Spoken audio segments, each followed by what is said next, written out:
Magandang gabi sa inyo mga bay, welcome back ulit sa ating channel at update lang tayo mga bay, no, para sa Gilas Pilipinas at sa kanilang Olympic run or Olympic bid. Okay, so kasalukuyang naglalaro ngayon ng South Sudan at Gilas Pilipinas mga bay, no.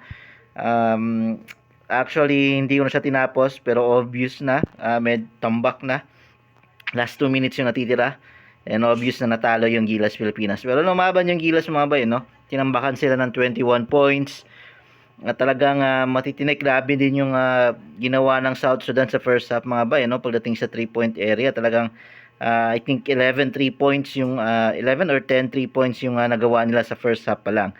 Dumikit naman yung Gilas mga bay, actually nung lumamang ng 21 points yung South Sudan, binababa nila sa 4 pero wala talaga, ulat sunod-sunod na mga turnovers, malas, hindi tumitira yung pumapasok yung tira natin. And dahil dito mga bay, actually kahit manalo tayo dito sa game na to, hirap na tayong makapasok din kasi actually kanina nanalo yung Japan at Lebanon mga bay. Okay, sa kanilang game nanalo yung Japan, yan lang, kontra sa Venezuela, tinalo nila. So basically 2 and 2-2 na sila yung win-loss record nila ngayon. And then yung Lebanon is nanalo sila kanina kontra sa Ivory Coast, which is 1 and 3.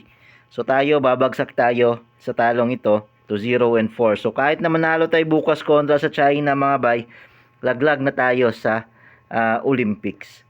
So non-bearing na yung laban bukas para sa Gilas Pilipinas. So yun lang yung update natin mga bay.